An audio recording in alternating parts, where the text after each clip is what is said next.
الحمدللہ وسلام علی عباده الذین اصطفى اما بعد اعوذ باللہ من الشیطان الرجیم بسم اللہ الرحمن الرحیم وما ارسلناک الا رحمتا للعالمین صدق اللہ العظیم وقال رسول اللہ صلی اللہ علیہ وسلم بعثت لأتمم مكارم الأخلاق أو كما قال عليه الصلاة والسلام سبحانك لا علم لنا إلا ما علمتنا إنك أنت العليم الحكيم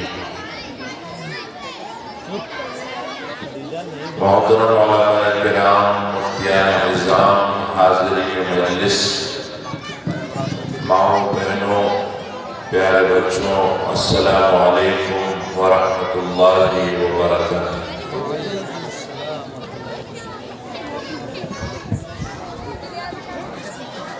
ابھی ہم الحمدللہ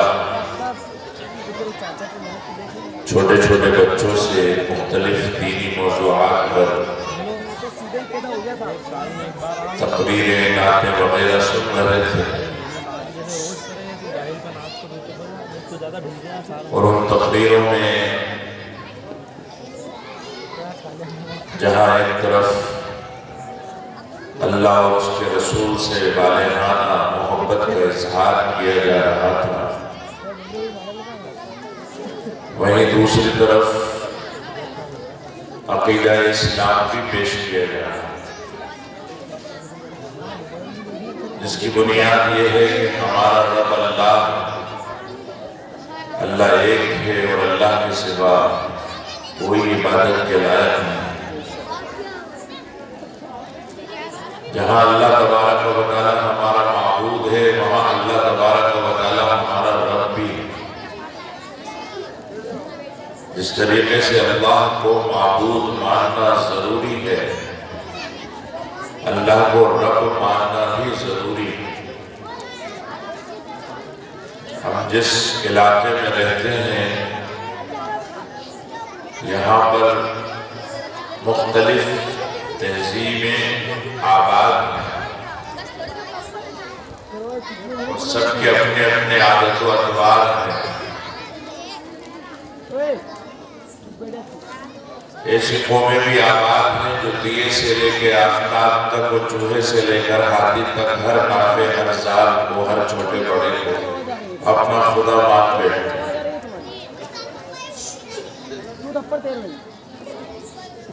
لیکن معاملہ جب رب ماننے کا ہوتا ہے تو رب ماننا ذرا مشکل ہوتا ہے۔ ایک مسلمان صرف اللہ کو سجدہ کرتا ہے اور اللہ ہی کو رب مانتا ہے۔ اللہ کو معبود مانے اور رب نہ مانے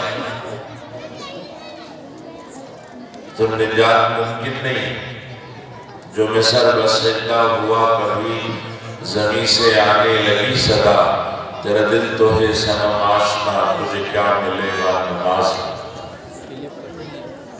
کہ جس کی عبادت کی جا رہی ہے اس پر پورا بھروسہ اور یقین ہو تو عبادت جو قبول ہوگی، اور اگر بھروسہ اور یقین نہیں تو عبادت جو قبول نہیں۔ رب کا یقین ہونا اتنا اہم ہے کہ اللہ تبارک و تعالیٰ نے سارے انسانوں کو، سارے جناتوں کو دنیا میں بھیجنے سے پہلے جب اپنے سامنے جمع کیا تو انہیں تعلیم دی کہ دنیا میں جا کے کیا کرنا ہے۔ وہ تعلیم نہایت ہی مختصر تھی کیونکہ انسان بھولنے والا ہے، سست ہے۔ تو اللہ تبارک و تعالیٰ نے 1 پوائنٹ پروگرام دیا، ایک سوال کیا، الستُ بربکم، کیا میں تمہارا رب نہیں؟ قالوا بلا۔ سب سے پہلے ہمارے آقا حضرت محمد مصطفیٰ احمد مجتبی صلی اللہ علیہ وسلم آگے بڑھے اور آپ نے فرمایا بلا، کیوں نہیں، اے اللہ تو ہی ہمارا رب ہے۔ پھر سارے صحابہ، حواریین، پھر سارے انبیاء علیہم السلام، پھر صحابہ، پھر اولیاء، پھر ایسا سلسلہ چلا تو سارے انسانوں نے کہا بلا، اے اللہ کیوں نہیں، تو ہی ہمارا رب۔ اب جب ہم دنیا کے اندر آ گئے تو اس ربوبیت والے یقین کی یاد دہانی کے لیے اللہ نے بڑا انتظام فرمایا۔ سب سے پہلے تو اس پوری کائنات میں اللہ نے اپنی نشانیوں کو بکھیرا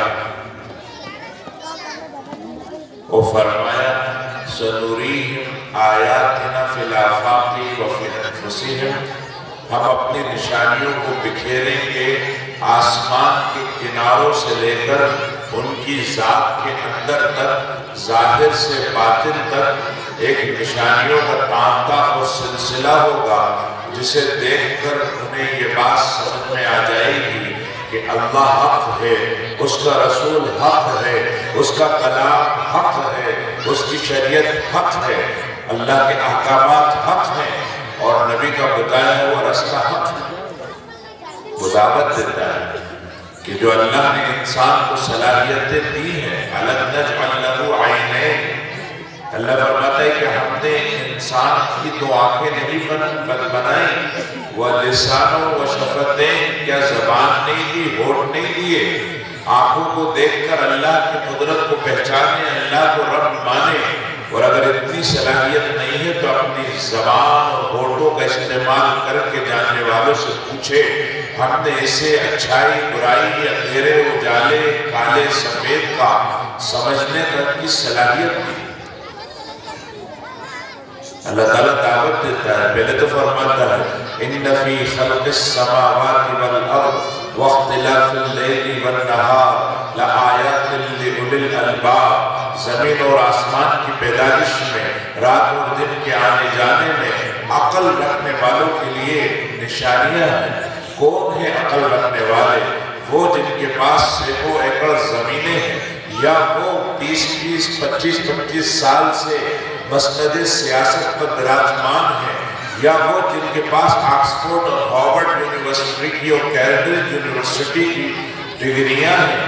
نہیں، اللہ کی نظر میں عقل مند وہ ہے الذین یذکرون اللہ، جو اللہ کو یاد کرتا ہو اور یاد رکھتا ہو، کب؟ قیامہ، کھڑے ہو کر، وقعودا، اور بیٹھ کر، وعلی جنوبہم، اور لیٹ کر، جو اپنی زندگی کی ہر حالت میں، ہر کنڈیشن میں، ہر سچویشن میں اللہ کو یاد رکھے، وہ اللہ کی نظر میں عقل مند ہے۔